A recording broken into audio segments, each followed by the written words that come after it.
I'm Sarah Callahan, 39 years old, and I built my career from scratch, 22 years in the Navy, 3 deployments, 2 Bronze Stars, and the honor of leading sailors who trusted me with their lives. For years, I kept showing up for my family, sending money, writing letters, trying to earn the respect of a father who never once said he was proud.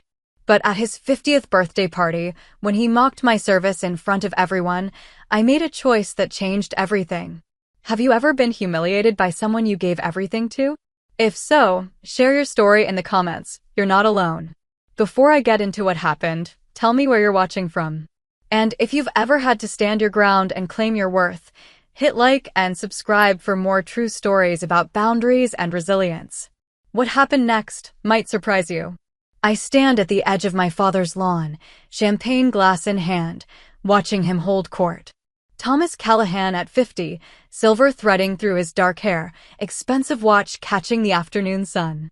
He's telling the story again, the one about David's first big contract, how he closed the deal with a handshake and a scotch. The guests lean in, laughing at the right moments. My brother stands beside him, grinning that easy grin that's always come naturally to him. I've heard this story 6 times today. Mom moves through the crowd with a tray of hors d'oeuvres, smiling her careful smile. Evelyn Callahan, the perfect hostess, smoothing over every rough edge, filling every awkward silence. She hasn't looked at me directly since I arrived 2 hours ago. Sarah, my Aunt Carol waves me over. Tell us, are you still doing that military thing? That military thing. 22 years of service, 3 deployments, 2 Bronze Stars. That military thing. Yes, Aunt Carol. Still serving. How nice. She pats my arm. And when are you going to settle down? Find a nice man? David's given your parents 2 beautiful grandchildren already. I take a sip of champagne. It's too sweet. My career keeps me pretty busy. Well, that's the problem, isn't it? She laughs, and it's not unkind, just dismissive.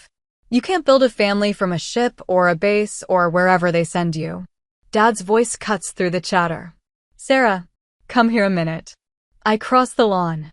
The grass is perfect. He pays someone to keep it that way now that David's company is doing well. Everything about this house is perfect on the surface. New paint, new deck, new furniture in the sunroom. All of it courtesy of David's success. Yes, Dad. He puts his arm around my shoulders, pulling me into the circle of guests. His grip is tight. Everyone, this is my daughter Sarah. She's in the Navy. Been in for, what is it now? 20 years. 22. 22. Can you believe it? He squeezes my shoulder. I told her when she signed up, I said, Sarah, the military will chew you up and spit you out. Didn't I say that, Ev? Mom nods, not meeting my eyes. But here she is. Still hanging in there. He raises his glass. Still playing soldier. The guests laugh. It's a warm sound, friendly even. They don't mean anything by it. They're just following Dad's lead, the way people do at parties. I could correct him. Tell him I'm Navy, not Army. Tell him I made 063 years ago. Tell him about the commendation I received last month. But I've learned that correcting him only makes it worse. Still hanging in there, I echo and take another sip of too sweet champagne. This isn't new. This has been happening for years. The first time was at a family barbecue when I was 23, fresh from the academy. I'd tried to explain about my training, about the leadership principles we'd learned. Dad had listened for maybe 30 seconds before turning to David. So tell me about that new account you landed. At Thanksgiving 2 years later, I'd mentioned my deployment to the Mediterranean. That's nice, honey, Mom had said, passing the potatoes.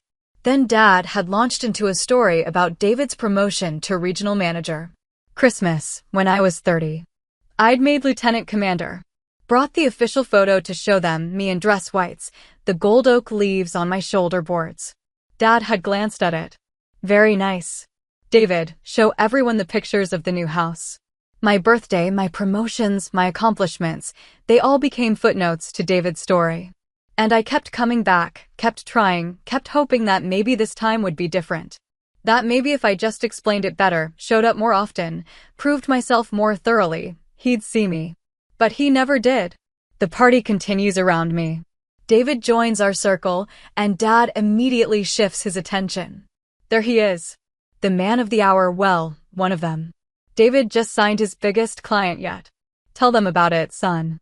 David launches into the story, and I step back, letting myself fade into the background. It's a role I know well. I move toward the house, thinking I'll refill my glass, maybe hide in the bathroom for a few minutes. But I stop at the patio door, looking back at the scene. Dad's animated, gesturing broadly as he adds details to David's story. Mom's nodding along, proud. The guests are engaged, asking questions. No one's noticed I've stepped away. I think about the letters I used to write from my first deployment. Long, detailed letters about the ports we visited, the people I served with, the things I was learning. I'd pour my heart into them, wanting him to understand this world I'd chosen. Wanting him to be proud. He wrote back twice in 8 months. Both times, one paragraph. Glad you're safe. David's doing well. Take care. I think about the time his business hit a rough patch. I sent money, not a lot, but what I could spare on a junior officer's salary. He cashed the checks without comment. Never mentioned it, never thanked me. And when things turned around, he credited David for helping him restructure, even though David had been living across the country at the time. I think about every holiday, every visit, every phone call where I tried to share my life and got the same response, polite disinterest, followed by a redirect to David's achievements. And I think about how I kept trying anyway, because he's my father, and some part of me believed that loyalty and persistence would eventually break through. I was wrong. The glass doors reflect my image back at me. 39 years old, fit, confident in most areas of my life. But here, in this house, I'm still the daughter trying to earn her father's approval. Still the one who doesn't quite fit the image he wanted. I head inside, bypassing the kitchen where some of Mom's friends are arranging desserts. I find a quiet corner in the study, Dad's office. The walls are covered with photos and awards. David's college graduation. David's wedding. David's kids. A few family photos where I'm present but somehow peripheral, always at the edge of the frame. There's one photo of me in uniform, tucked on a side shelf behind a plant. It's from my commissioning ceremony, and I'm barely visible. Someone, probably Mom, put it there years ago, and it stayed there, gathering dust unnoticed. I should leave. Make an excuse, say my goodbyes, drive back to base. But something keeps me rooted here, glass in hand, staring at that forgotten photo. Maybe I'm waiting for something to change. Maybe I'm still hoping. Or maybe I'm just finally seeing clearly what's always been true. Outside, I hear Dad's voice rising over the others. You know what I always say, family and business, that's what matters. Building something that lasts. David understands that. He's building something real. And I think, so am I, Dad. So am I. But you've never asked what. The party hits its peak around 4 o'clock. More guests arrive, the catering staff brings out another round of appetizers, and someone starts music playing from speakers on the deck. Dad's in his element, moving from group to group, accepting congratulations and well wishes. I've returned to the lawn, staying on the periphery. I've perfected this position over the years, present but not intrusive, available but not demanding attention. It's easier this way. Less disappointing. Sarah, honey, could you help bring out the cake? Mom appears at my elbow, her smile tight. I follow her inside. The cake is enormous, 3 tiers, decorated with elaborate fondant designs. 50 and fabulous scrolled across the top in gold lettering. It's beautiful, Mom. David's wife ordered it. She has such good taste. Mom fusses with the candles, positioning them precisely. Could you grab those plates from the counter? I gather the plates, and we carry everything outside. The crowd parts for us, gathering around the main table. Dad positions himself at the head, beaming. Before we cut the cake, he announces, I want to say a few words. Of course he does. 50 years, he begins. Half a century. And I look around at all of you, at my family, at what we've built together, and I feel blessed. Truly blessed. He gestures toward Mom. Evelyn, my rock. 30 years of putting up with me. Everyone laughs. Mom smiles. And my children. David, his voice swells with pride. David has built an empire. following in my footsteps, but going beyond anything I dreamed of, making me proud every single day. David ducks his head modestly. The guests murmur approval. Then Dad's eyes find me. And Sarah.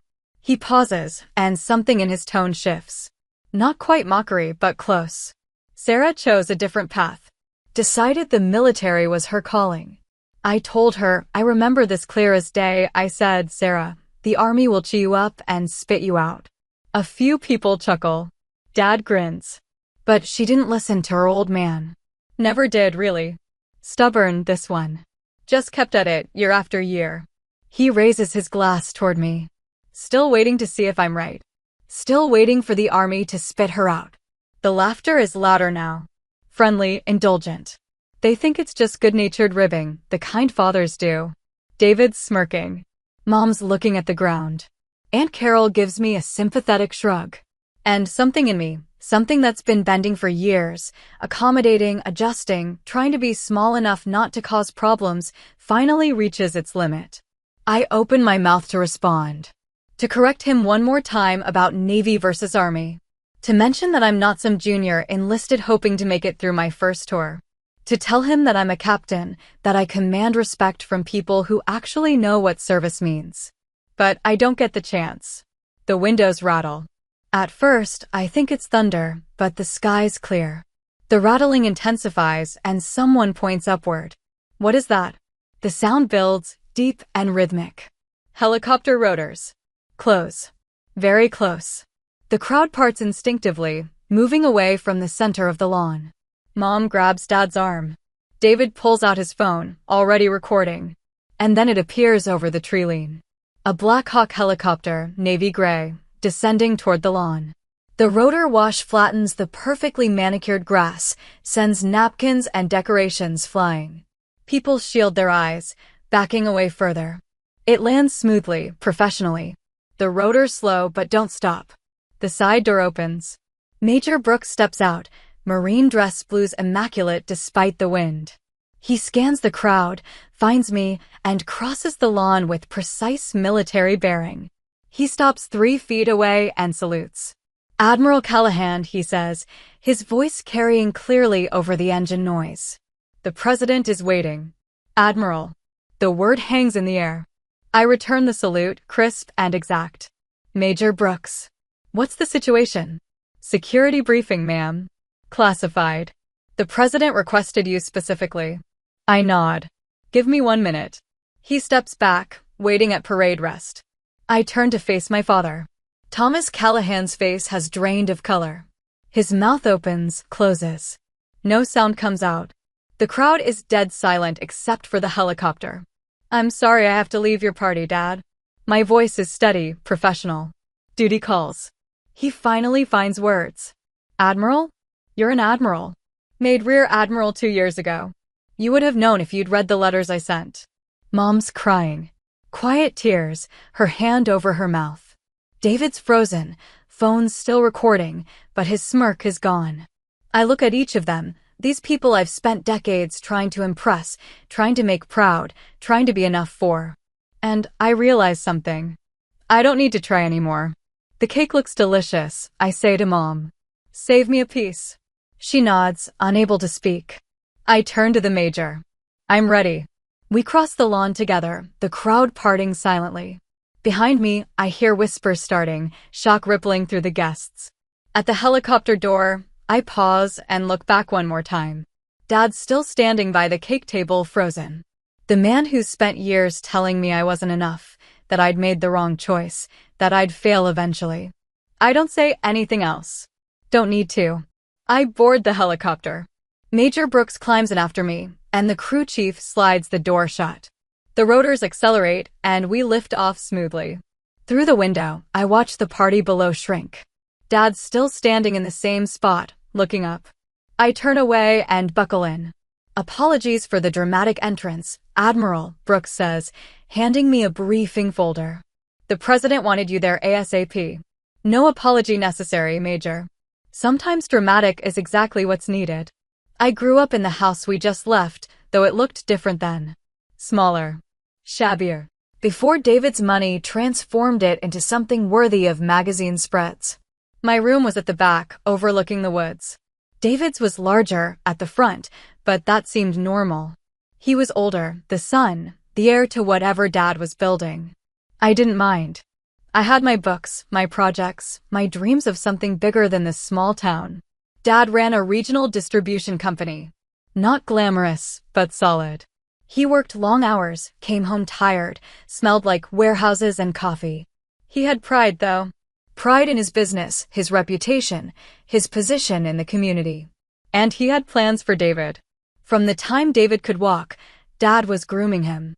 Teaching him about inventory, contracts, customer relations. Taking him to the warehouse on Saturdays, introducing him to clients. "This is my son," he'd say. "He's going to run this place someday." I'd tag along sometimes, quiet, observing. Dad never introduced me the same way. If clients asked, he'd say, "That's Sarah. Say hello, Sarah." I said hello. I didn't resent David. It wasn't his fault he was born first, born male, born into Dad's expectations. David was actually kind to me most of the time. Let me hang around his friends, helped me with homework, taught me to throw a football properly. But the difference in how Dad treated us was impossible to miss. When David brought home B's, Dad celebrated. When I brought home straight A's, Dad nodded. Good. Keep it up. When David made varsity baseball, Dad attended every game, cheering from the stands. When I made academic decathlon captain, Dad said he'd try to make the competition, but business always came up. Mom noticed. I think she tried to compensate sometimes, giving me extra attention, praising my achievements privately. But she never contradicted Dad, never pushed back against the imbalance. That wasn't her way. "Your father has a lot of pressure," she'd say. "He's building something for all of us." I accepted that explanation for years. I tried to be understanding, to not be demanding, to prove I was worth his attention through sheer excellence. I became the responsible one. Did my chores without being asked, kept my room immaculate, helped Mom with dinner every night. I tutored other students, volunteered at the library, joined every academic club available. David coasted. Not badly, he was smart enough when he applied himself. But he didn't have to try as hard because Dad's approval came automatically. I earned scholarships. Full ride to college, my choice of schools. I'd worked for it, spent 3 years maintaining perfect grades while working part-time at the grocery store, building the kind of resume that made admissions officers pay attention. Dad's response, "That's good. Saves us money. David's going to need help with his business degree." I chose the Naval Academy. Not to spite him, though I'd be lying if I said his reaction wasn't part of it. I chose it because I wanted purpose. Structure. A place where merit actually mattered. Dad was furious. "You're throwing away your potential," he said. "You could do anything and you choose this?" Following orders, living in barracks, getting shipped off to God knows where. It's called service, Dad. It's called wasting your life. The military will chew you up and spit you out, Sarah. Mark my words. Mom cried, but didn't argue with him. David looked uncomfortable but stayed silent. I went anyway. The academy was hard. Brutal, even. Plebe summer broke people stronger than me. But I survived. More than survived, I excelled. Found out I was good at leadership, good at making hard decisions under pressure, good at bringing teams together. I wrote letters home every week. Told them about my classes, my training, my growing understanding of what it meant to serve something larger than yourself. Dad's responses were sporadic. One paragraph, usually about David's accomplishments. David made Dean's List. David got an internship with a Fortune 500 company. David's dating a nice girl from a good family. My graduation from the academy should have been a proud moment. I stood in front of Bancroft Hall with my classmates, tossing our covers into the air, officially commissioned as ensigns in the United States Navy. Mom came. David came, brought his new girlfriend. Dad found an excuse. Business emergency. He sent a card. Congratulations. Make us proud. I told myself it didn't matter. I was part of something bigger now. I had brothers and sisters in arms who understood, who celebrated with me, who had my back. But it did matter. It mattered a lot. My first deployment, I sent Dad a detailed letter about crossing the Atlantic, seeing Gibraltar, learning to navigate by stars and instruments and instinct. I told him about the responsibility of standing watch, knowing that my decisions affected everyone aboard. He sent back 3 sentences. Glad you're safe. David got engaged. We're planning a big wedding. I went to the wedding. Stood in the reception line in my dress whites, feeling like an exotic bird in a room full of business suits. People asked polite questions about my service, then moved on quickly to congratulate David and his bride. Dad gave a toast. Talked about watching David grow up, teaching him the business, seeing him become a man. I always knew my son would make me proud, he said. But he's exceeded every expectation. He didn't mention me once. I left early. Drove back to base with my dress whites carefully hung in the back seat, feeling like a fool for hoping it would be different. Years passed. I made lieutenant. Made lieutenant commander. Got selected for command school. Each promotion, each achievement, I dutifully reported home. Dad's interest never increased. But when his business hit trouble, a bad investment, a contract that fell through, cash flow problems, he called. Sarah, honey. His voice was strained, careful. I hate to ask, but things are tight right now. Just temporarily. If you could spare anything. I sent a check. Most of my savings, actually. Money I'd been setting aside for a down payment on a house someday. Thanks, sweetheart. I'll pay you back soon. He never did. 6 months later, business turned around. Dad credited David with helping him restructure, with bringing in new clients, with saving the company. David was living in California at the time. I was the one who'd sent money. I was the one who'd called every week to check on him, who'd listened to his stress, who'd offered what help I could. But David got the credit. I could have said something. Should have, maybe. But what was the point? It wouldn't change anything. Dad saw what he wanted to see. So I stopped trying to make him see differently. I focused on my career instead. Made commander, then captain. Got command of my own vessel. Led men and women through deployments, through storms, through situations where the wrong decision could mean lives lost. I was good at it. Better than good. My fitness reports reflected that. My commanding officers recognized it. The Navy recognized it. Just not Dad.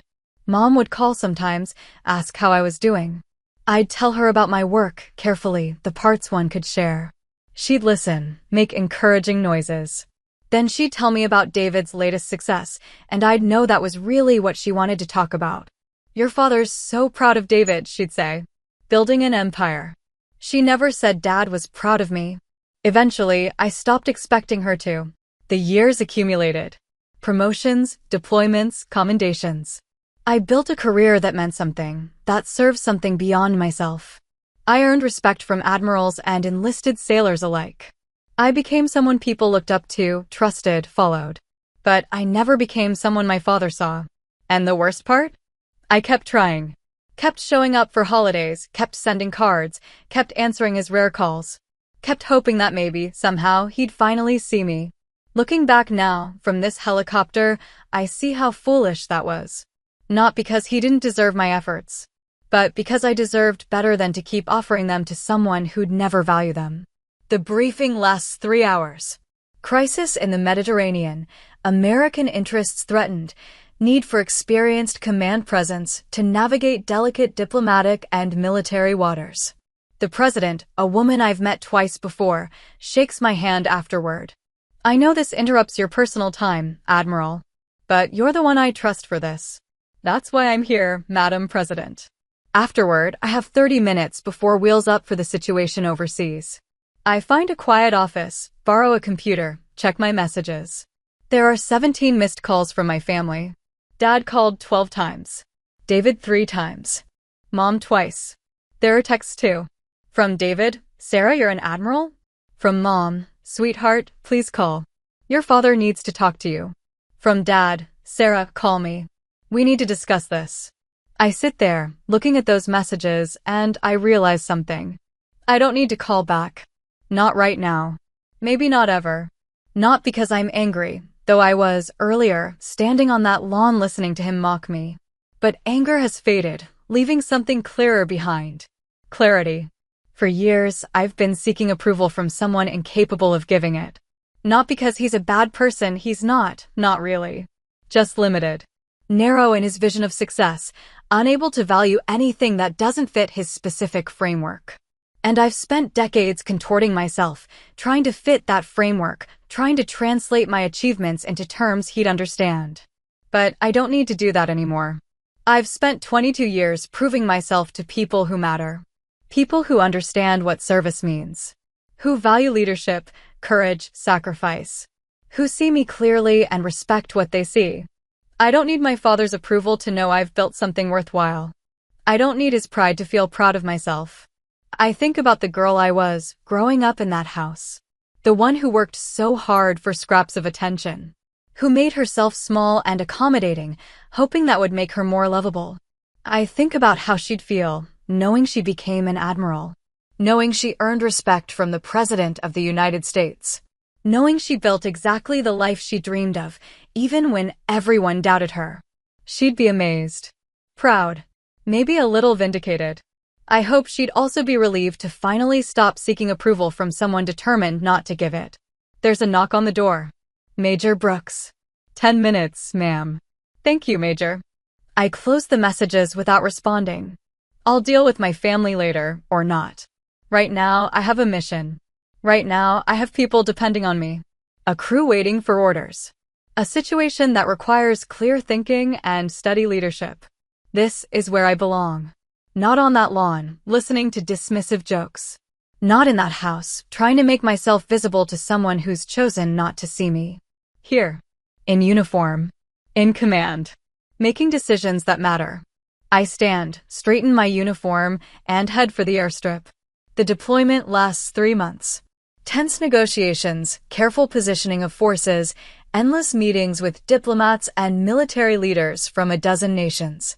The situation resolves without shots fired, without American casualties, without international incident.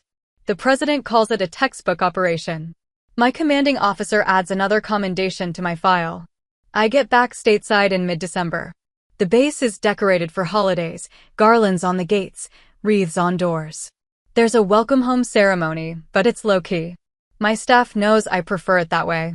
I check my messages once I'm in my office. The calls from my family stopped after the first week. There are a few emails instead. From David, Dad's pretty shaken up. Maybe call him. From Mom, hope you're safe, wherever you are. Love you. From Dad, nothing directly to me. But Mom forwarded something he sent her. I can't believe Sarah let me look like a fool in front of everyone. After all I did for her. I read that line 3 times. After all I did for her. Raised me, yes. Fed me, housed me, paid for things before my scholarships kicked in. Basic parental responsibilities, fulfilled adequately if not warmly. But what did he do for me beyond that? What encouragement did he offer? What pride did he show? What support did he give when I chose a path different from his expectations? He wanted me to feel grateful. To stay bound to him through obligation. But obligation without respect isn't a healthy foundation for any relationship. I don't respond to the email. Christmas approaches. Mom calls, asks if I'm coming home for the holidays. I don't think so, Mom. I have duty over New Year's, and I need to catch up on things here. Your father wants to see you. Her voice is careful. He wants to talk. About what? Silence. Then, quietly, he's struggling with what happened. With finding out about your rank from everyone else. He thinks you deliberately kept it from him. I wrote him, Mom. Multiple letters. Sent official announcements. He never responded. He says he never got them. Then he didn't read them. There's a difference. More silence. Please, Sarah. He's still your father. And there it is. The appeal to duty, to family obligation, to the idea that blood relations trump all else. I love you, Mom. But I'm not coming for Christmas. Not this year. She cries. Soft, guilty-making tears. I've heard them before. I need to go, I say gently. I'll call you after the holidays. I hang up before she can protest further. David calls an hour later. Come on, Sarah. Don't be like this. Like what? Punishing Dad for being Dad. Yeah, he was an ass at the party. Yeah, he should have paid more attention over the years. But you're being dramatic now. Dramatic. Because enforcing boundaries is dramatic. Because expecting basic respect is asking too much. David, Dad spent my entire life telling me I was making a mistake. He mocked my career at every opportunity. He compared me unfavorably to you constantly. And when I finally had visible proof of success, his response was to feel embarrassed that he looked foolish. He's proud of you. He just doesn't know how to show it. No, David. He's not proud. He's shocked. There's a difference. Jesus, Sarah. He's our father. Families forgive each other. Forgiveness goes both ways. Has he apologized? Pause. He's old school. You know he doesn't do apologies. Then he doesn't do reconciliation either. So that's it? You're just cutting us off. I'm not cutting you off, David. You and I are fine. But I'm done trying to earn approval from someone who's determined not to give it. I'm done making myself smaller so he feels bigger. I'm done. David sighs. Mom's going to be devastated if you're not here for Christmas. Mom had 22 years to stand up for me. She chose not to. That was her choice. This is mine. I hang up. The guilt tries to settle in. The voice that says I'm being too harsh, too unforgiving, too stubborn. The voice that sounds suspiciously like Dad. But underneath the guilt is something else. Something lighter. Relief. For the first time in my life, I'm not performing for my father. Not trying to prove anything. Not hoping this time will be different. I'm just living my life on my own terms, answerable to my own standards. It feels like breathing after being underwater.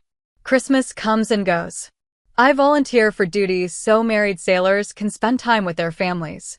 I eat turkey in the officers' mess, exchange gifts with my staff, call Mom on Christmas evening for exactly 15 minutes. She doesn't mention my absence. Neither do I. January brings routine back. Training exercises, administrative duties, planning for next quarter's deployments. I attend meetings at the Pentagon, give input on strategic initiatives, mentor junior officers navigating their own career paths. My life continues, full and purposeful, without my family's validation. I don't think about them much. When I do, it's without the old ache of longing. Just a distant awareness that they exist, somewhere, living their lives as I live mine. In February, Mom sends a card. Valentine's Day, which she always marks. Inside, her careful handwriting, missing you. The house feels empty without you. I appreciate the sentiment. I don't respond. In March, David's wife has another baby. Mom emails photos. I send a gift, a generous check, a congratulatory card. I don't visit. In April, I get word that Dad's business is struggling again. Something about contracts lost, clients moving to competitors, cash flow issues. Mom calls. Doesn't quite ask for help but mentions how stressed Dad is, how the doctors are worried about his blood pressure, how David's doing what he can but has his own company to run. I listen sympathetically. I don't offer money. Sarah, Mom says finally, I know you're upset with your father. But he's not well. He needs family right now. He has family, Mom. He has you and David. You're his daughter. I've always been his daughter. That didn't matter to him when things were good. That's not fair. Neither was he. We end the call without resolution. I don't feel guilty this time. Just tired. Tired of the same patterns, the same appeals, the same expectation that I should sacrifice my boundaries for the sake of family peace. Peace for whom? Not for me. In May, I get promoted again. Rear Admiral, upper half. 2 stars. It's a significant jump, one that puts me in the top tier of naval leadership. The ceremony is formal, attended by high-ranking officials, fellow officers, dignitaries. The Secretary of the Navy pins on my stars personally, makes a speech about exceptional service and distinguished leadership. I stand there, ramrod straight, feeling the weight of those stars and everything they represent. Afterward, there's a reception. People congratulate me, shake my hand, tell me stories about serving under my command or hearing about my reputation. Mom texts, "Congratulations on your promotion." That's it. No call, no card, no acknowledgement of what this achievement means. David doesn't contact me at all. Neither does Dad. I could be hurt. Part of me is a little. The part that's still that girl seeking approval, hoping this time will be different. But mostly, I'm just done. I've built a life they can't comprehend and won't celebrate. I've earned respect they'll never give. I've become someone they refuse to see. And that's okay. Because I see myself. My colleagues see me. The people I lead see me. The Navy sees me. That's enough. Summer passes. I command exercises in the Pacific, consult on strategic planning, testify before congressional committees about naval readiness. My days are full. My work is meaningful. My reputation grows. I date someone briefly, another officer, smart and capable. It doesn't work out, not because of any particular problem, but because we're both married to our careers. We part on good terms. I buy a house finally. Small but mine, near the water, with a view of the harbor. I furnish it slowly, carefully, choosing things I actually like instead of what's practical or expected. I hang photos of my crew, my ship, ceremonies, and deployments. I frame my commendations. I display my academy diploma, my commission, my promotion certificates.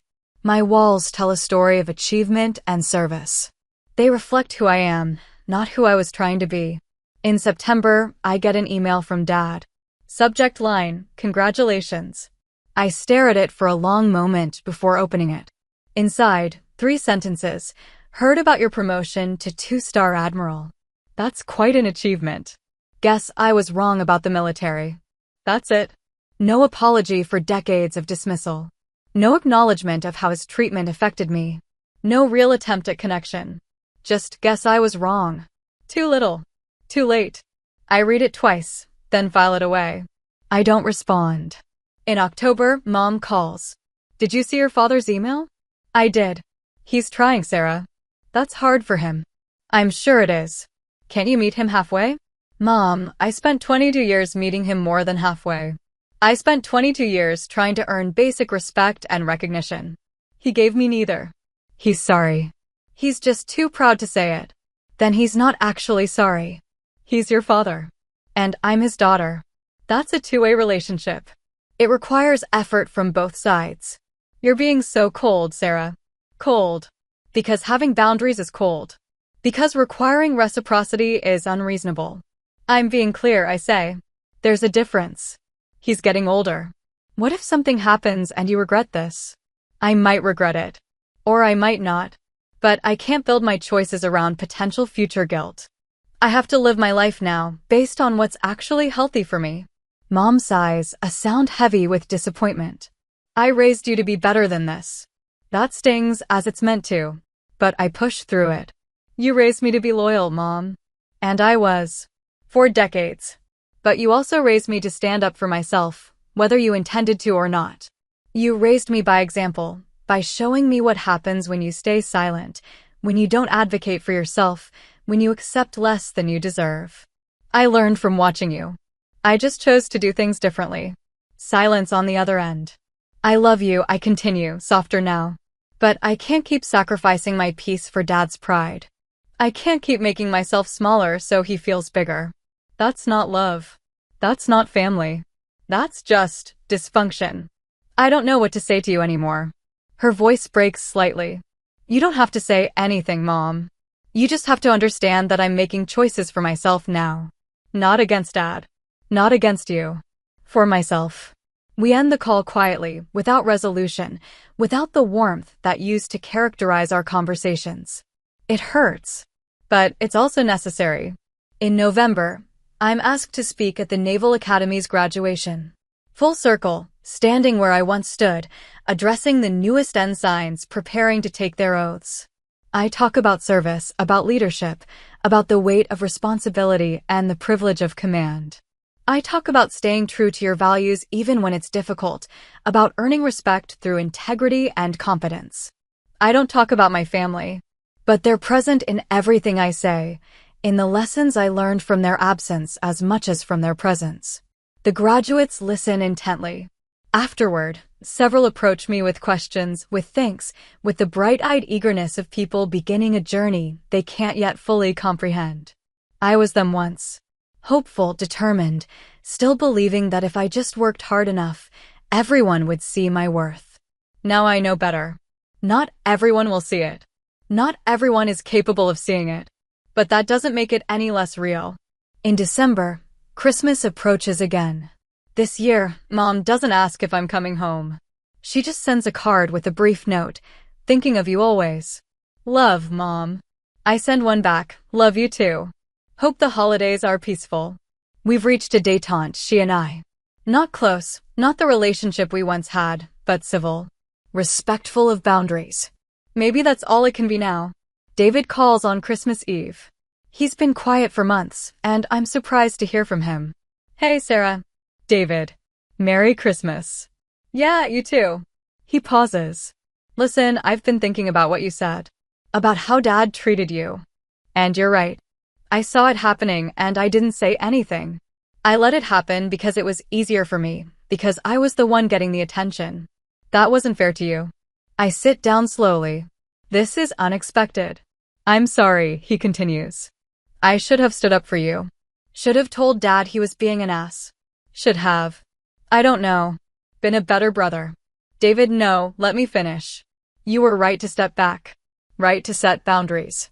I've watched you these past months, living your life, not apologizing for it, and I've realized how much courage that takes. More courage than I've ever had. My throat tightens. Thank you for saying that. Dad's never going to change, Sarah. You know that, right? He's too set in his ways, too proud to admit he was wrong about anything significant. You could cure cancer, and he'd find a way to minimize it. I know. So I guess what I'm saying is, I get it. I get why you're not coming around. And I don't blame you. We talk for another 20 minutes. Really talk, for the first time in years. About our childhood, about the patterns we both saw but interpreted differently, about the choices we've made as adults. It doesn't fix everything. But it's a start. You're still my sister, David says before we hang up. That matters to me, even if it didn't seem like it before. You're still my brother, I reply. That hasn't changed. After the call, I sit in my house by the harbor, watching the lights reflect on the water and feel something shift inside. Not forgiveness for Dad, that might never come or might come slowly, partially, in ways I can't predict. But acceptance. Acceptance that some relationships have limits, that some people can't give what you need, that it's okay to step back from dynamics that diminish you. And underneath the acceptance, peace. The calendar turns to a new year. I'm 40 now, 2 decades into a distinguished career, with more ahead if I choose to continue. I attend high-level briefings at the Pentagon, consult with allies overseas, make decisions that affect thousands of personnel. I mentor junior officers, advocate for improved conditions for enlisted sailors, push for strategic innovations in naval doctrine. My work matters. My leadership matters. My voice carries weight in rooms where national security is decided. This is what I've built. This is who I've become. In February, I'm invited to speak at a leadership conference. Military and civilian leaders from across the country discussing challenges and best practices. I'm on a panel about navigating organizational dynamics and maintaining integrity under pressure. Someone asks, how do you handle situations where your values conflict with those in positions of authority over you? I think about my father. About years of navigating his dismissal while trying to maintain relationship. About finally choosing myself over his approval. You have to decide what you're willing to compromise and what you're not, I say. Early in my career, I believed that persistence and excellence would eventually win over anyone's skepticism. I thought if I just proved myself thoroughly enough, everyone would come around. The audience leans in, attentive. But that's not always true. Some people are invested in their initial assessment of you. Changing that assessment would require them to admit they were wrong, and for some personalities, that's impossible. So you have to make a choice. Keep performing for an audience that refuses to applaud, or redirect your energy toward people and environments that recognize your value. How do you know when to stop trying? Someone asks. When the cost of continuing exceeds the benefit. When you realize you're sacrificing your integrity, your peace, or your self-respect for the approval of someone who's demonstrated they won't give it. That calculation is different for everyone. But at some point, you have to ask yourself, Am I doing this because it's healthy and reciprocal, or because I'm afraid of what it means if I stop? The room is quiet. I can tell the question resonates beyond just professional contexts. The hardest boundaries to set are often with people we love, I continue. Family, longtime friends, mentors. Because we want to believe that loyalty and persistence will eventually change things. But sometimes the most loving thing for them and for yourself is to step back and stop participating in a dynamic that diminishes both of you. After the panel, several people approach me privately. They share stories of their own difficult relationships, their own struggles with boundaries, their own journeys toward choosing themselves. I listen, offer what perspective I can. And I'm reminded that the lessons I learned on my father's lawn aren't just about him and me. They're universal struggles, played out in families and workplaces and communities everywhere. Choosing yourself isn't selfish. Sometimes it's survival. In March, I receive an unexpected package. No return address, but the postmark is from my hometown. Inside, a letter and a photograph. The photo is old, faded. Me at maybe 7 or 8, standing next to Dad in the warehouse. I'm wearing oversized work gloves, holding a clipboard, looking up at him with absolute adoration. He's mid-laugh, hand on my shoulder, caught in a moment of genuine warmth. I don't remember this day. Don't remember him laughing with me like that, including me in his world. But apparently it happened. At least once. The letter is from Dad. His handwriting shaky, age or emotion, I can't tell. Sarah, I found this photo in an old box. I'd forgotten about it. You used to come to the warehouse sometimes when you were little, before David got old enough to take an interest. You'd follow me around, asking questions about everything. I called you my little supervisor. I don't know when I stopped seeing you. When you became the daughter I didn't know how to talk to instead of the little girl who thought I hung the moon. Maybe when you started choosing things I didn't understand. Maybe when you stopped needing me the way you used to. I'm not good at apologies. Never have been. Your mother tells me I should say sorry for how I treated you, for the things I said at my party and all the years before. She's probably right. I was proud of you. I am proud of you. I just didn't know how to show it when you were doing things so different from what I knew. It felt like you were leaving, choosing something else over family, over me. I know that's not what you were doing. But that's how it felt. I handled it badly. Pushed you away instead of trying to understand. Made jokes instead of asking questions. Compared you to David because his path made sense to me and yours didn't. An admiral. 2 stars. The president calling for you personally. I spent weeks after that party trying to understand how I missed it. How I didn't see what you were becoming. But I did miss it. Because I wasn't looking. Because I decided early on that your choice was wrong, and I never reconsidered that decision even when evidence piled up against it. You don't owe me anything. You don't owe me your time or your forgiveness or your presence. You gave me all of that for years, and I squandered it. I'm sending this because I found the photo and remembered who we used to be to each other. Before I ruined it. Before my pride got in the way of my love. I don't expect anything from you. I just wanted you to know that I see you now. Finally. Too late, maybe. But I see you. I'm sorry, Sarah. For all of it. Dad, I read the letter 3 times. Each time, different emotions surface. Anger at how long this took. Sadness for the years we lost. Relief that he finally understands. Wariness that this might be temporary. And underneath it all, grief. For what we could have been and weren't. For the relationship we should have had but didn't. I set the letter aside and pick up the photo. Look at that little girl with her oversized gloves and her adoring gaze. She deserved better than she got. But she became something extraordinary anyway. I sit with the letter for days. Don't respond immediately because I need to figure out what I actually feel, what I actually want. Do I want reconciliation? Do I want to rebuild a relationship with someone who took 40 years to see me? I don't know yet. Maybe, maybe not. But I know this. If we rebuild, it will be on terms that respect us both. Not me performing for his approval. Not him grudgingly acknowledging my existence. Something real, equal, mutual. Or nothing at all. Both options are acceptable now. That's the difference between now and before. I'm not desperate for his love anymore.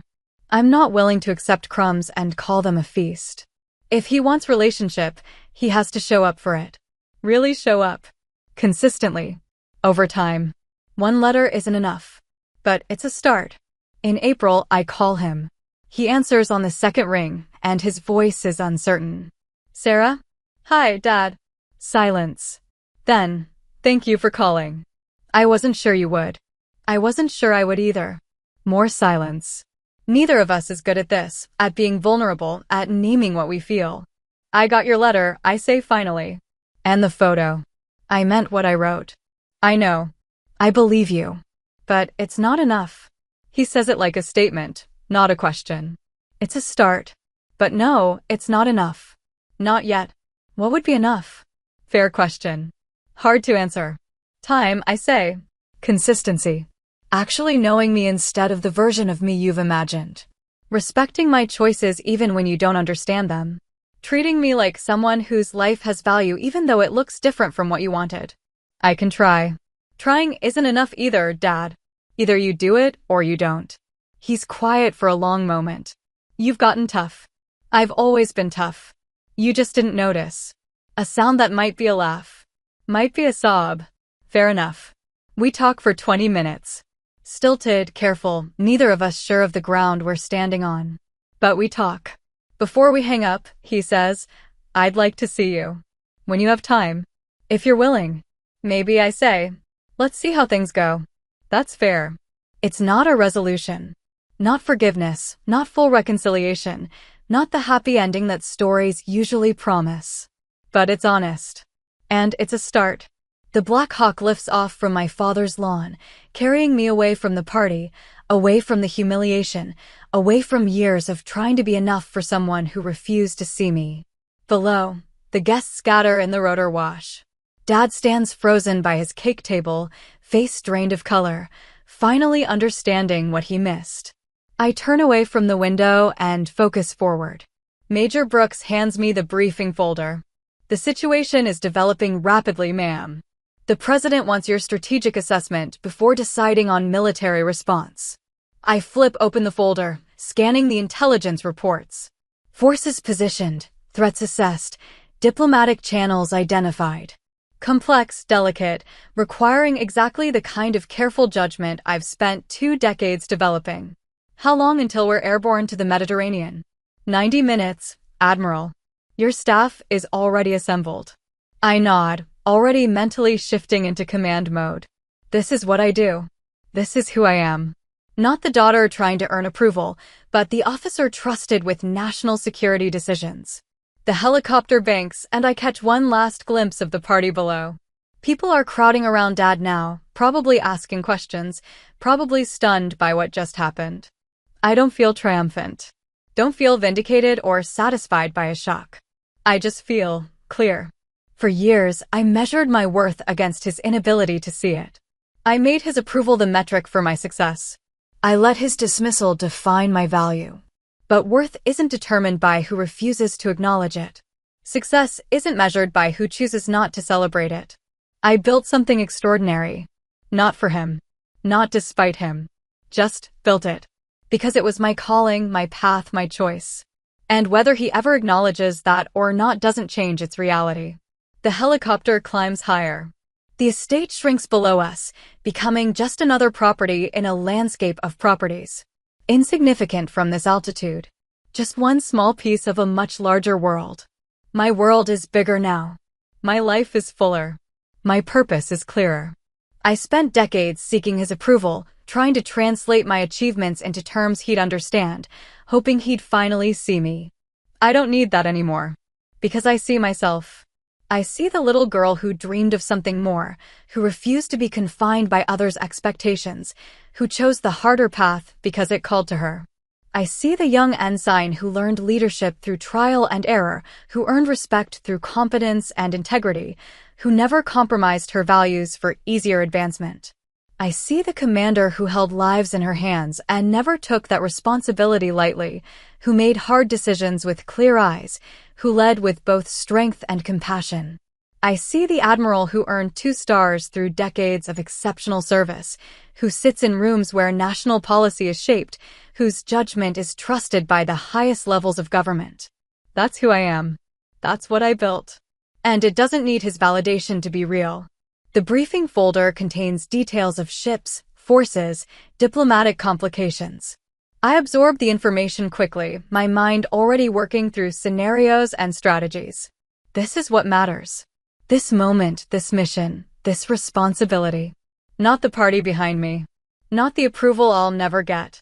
Not the family dynamics I can't fix. This. Major Brooks glances over. You all right, Admiral? I close the folder and meet his eyes steadily. I'm exactly where I need to be, Major. He nods, understanding in a way civilians might not. This is the life we chose. The life we built. The life we earned. Sometimes the best answer isn't confrontation. Isn't the dramatic speech or the satisfying comeback. Isn't forcing people to see what they're determined to miss. Sometimes the best answer is simply living in a way that makes ridicule impossible. Being so undeniably successful, so clearly excellent, so thoroughly respected that dismissal becomes absurd. Not for revenge. Not to prove anything. Just because that's who you are. The helicopter levels out, heading toward the airfield where a larger aircraft waits to carry me overseas. Toward crisis management, toward command decisions, toward the work I've spent my career preparing for. My phone buzzes. Text from David. Holy shit, Sarah. Admiral. I silence the phone without responding. Later. Maybe. Or maybe not. Right now, I have a job to do. The president is waiting. My crew is waiting. The mission is waiting. And I'm ready. I've always been ready. I've always been capable. I've always been exactly who I am now. The rank just made it visible to people who refused to look. But I knew. My colleagues knew. The people I served with knew. The Navy knew. And in the end, that's what matters. Not the approval I sought for decades, but the respect I earned. The integrity I maintained. The life I built on my own terms. The helicopter carries me forward, toward the next challenge, the next mission, the next moment where my judgment and leadership will make a difference. Behind me, my father finally understands what he missed.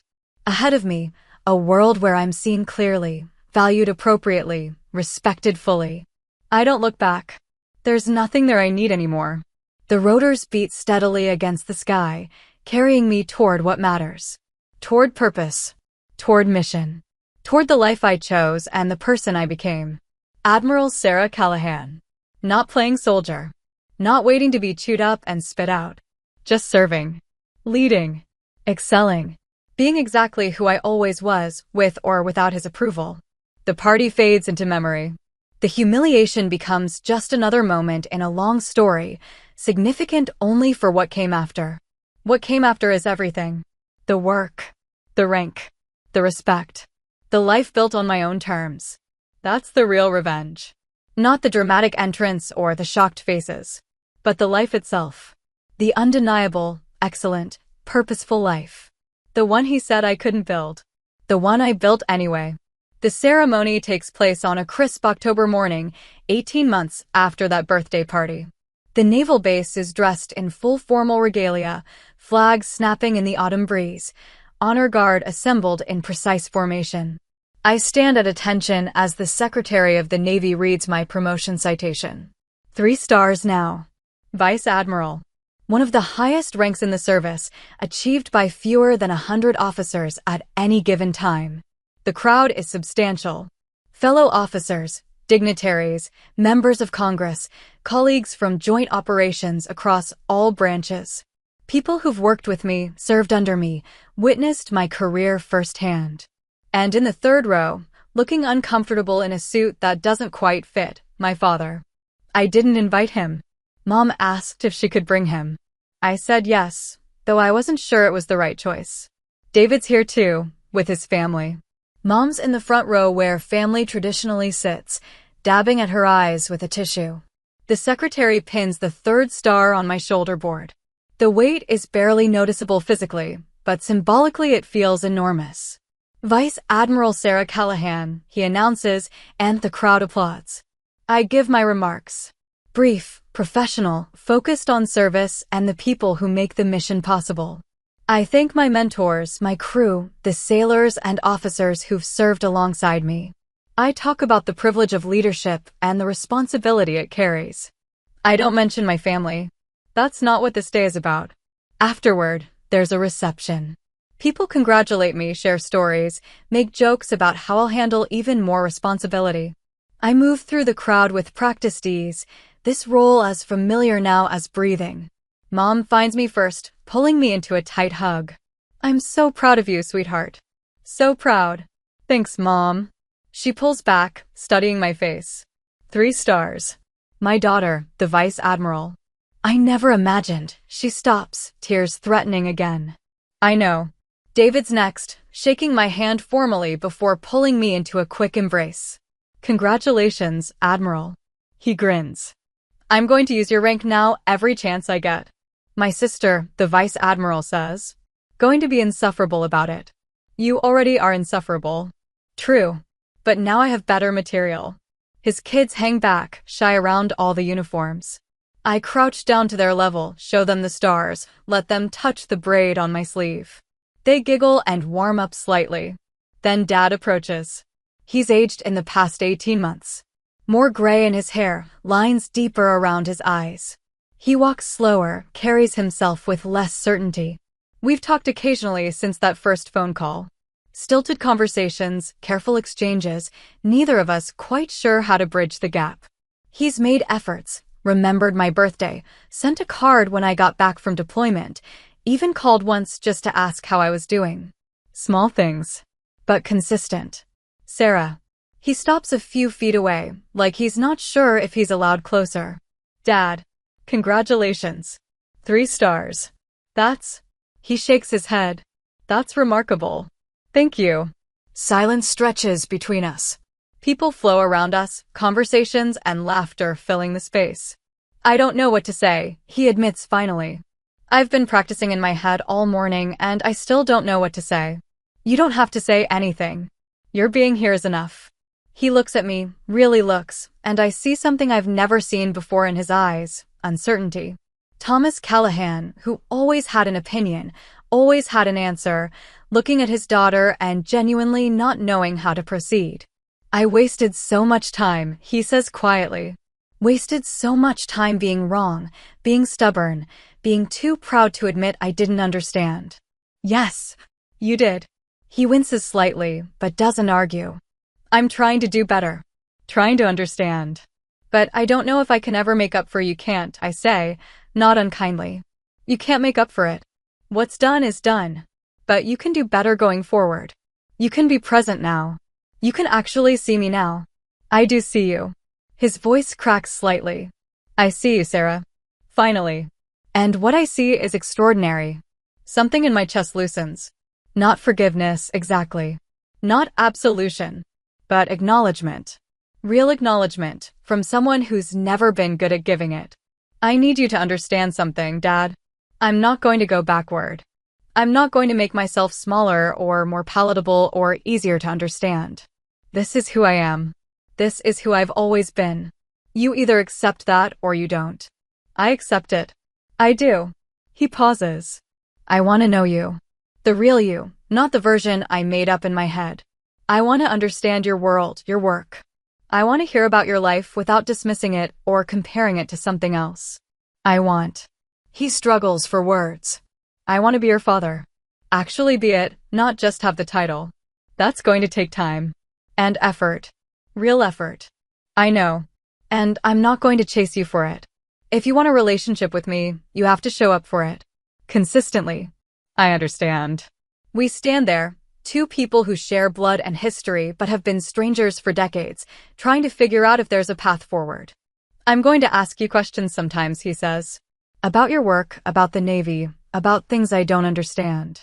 And I need you to be patient with me because I'm genuinely ignorant about most of it. I can do that. And I'm going to mess up. Say the wrong thing, make assumptions. I'm going to be learning, and that means mistakes. As long as you're actually learning from them. He nods. I will. I promise I will. A promise from Thomas Callahan. I don't know if it means anything yet, but it's more than I've ever gotten before. Okay, I say. We'll see how it goes. That's fair. He extends his hand. Formal, uncertain. I take it. Shake once, firmly. Congratulations again, Sarah. You've built something incredible. I'm sorry it took me so long to see it. So am I. He nods and steps back, returning to where Mom's waiting. She takes his arm, gives me a small smile over her shoulder. David appears at my elbow. That looked intense. It was. Think he means it? The trying to be better thing. I think he wants to mean it. Whether he can actually do it remains to be seen. And if he can't? I watched Dad across the room, talking to one of my colleagues who's apparently explaining something about naval operations. Dad's listening, actually listening, asking questions. Then I'll be fine, I say. I've built a life that doesn't require his approval. If he wants to be part of it, genuinely part of it, there's room. But I'm not going to shrink that life to accommodate him anymore. David's quiet for a moment. You've changed. These past couple years. I don't know. More solid, somehow. I stopped performing. Stopped trying to be what other people needed me to be and just started being who I am. It suits you. The reception continues around us. I'm pulled away for more photos, more conversations, more congratulations. It's hours before the crowd thins and I can finally step outside for air. The sun's setting, painting the sky in oranges and purples. I stand on the steps of the officers' club, 3 stars on my shoulders, looking out over the base that's been home for so many years. This morning, before the ceremony, I visited the academy. Walked the same paths I walked as a plebe, stood where I stood at graduation, remembered that young ensign who had so much to prove. I wanted to tell her, you're going to make it. More than make it. You're going to exceed every expectation, including your own. You're going to become someone extraordinary, someone respected, someone who matters. I wanted to tell her, it's going to hurt sometimes. People you love are going to disappoint you. You're going to question yourself, doubt yourself, wonder if you made the right choice. But you did. You absolutely did. I wanted to tell her, stop seeking approval from people who are determined not to give it. Stop making yourself small. Stop apologizing for being exceptional. But she had to learn that herself. Had to walk that path, make those mistakes, feel that pain. That's what shaped her into me. The door opens behind me. An aide appears. Admiral? They're ready for the formal dinner if you are. I'll be right there. He disappears back inside, and I take one more moment. One more breath of evening air, one more look at the sky, one more second of stillness before returning to duty. 3 stars. Vice Admiral. Trusted with strategic operations across entire fleets. Consulted on matters of national security. Respected by peers and subordinates alike. I built this. Not for anyone else. Not to prove anyone wrong. Just build it because it was my calling. And maybe, finally, my father sees that. Maybe he doesn't. Maybe his efforts will fade. Maybe the pattern will reassert itself. Maybe he'll prove incapable of the consistent presence he promised. If that happens, I'll survive. I'll continue. I'll thrive. Because my worth isn't dependent on his recognition. My success isn't validated by his approval. My life isn't diminished by his absence. I am Vice Admiral Sarah Callahan, United States Navy. I earned these stars through decades of exceptional service, through leadership under pressure, through integrity maintained even when it cost me. I earned respect from people who matter, trust from the highest levels of command, recognition from those who understand what service means. That's real. That's solid. That's mine. Whether my father ever fully comprehends it or not. The door opens again. Mom this time. Sarah? They're waiting for you. Coming. She pauses, studying me. You look happy. Genuinely happy. I haven't seen that look on your face in years. I am happy, Mom. Finally. Completely. I'm glad, sweetheart. You deserve to be. She goes back inside, and I follow. Back to the dinner, back to the speeches and toasts, back to the celebration of this milestone in a career I've built step by step, star by star. And somewhere in the crowd, my father watches. Maybe learning. Maybe trying. Maybe finally seeing. Or maybe not. Either way, I shine. That's where I'll leave it for now. If this hit home, tap like, subscribe, and share it with someone who needs the reminder. Respect isn't begged, it's earned and required. Your turn, sound off below. Have you ever been belittled by family at a big moment? What did you do? Where's your line? What's the comment or behavior that makes you walk away? If you were in my shoes at that party, what would you have said? Do you believe people like my dad can truly change, or is distance the healthiest choice? What helped you rebuild confidence after years of being minimized? Drop your story and where you're watching from in the comments. You're not alone.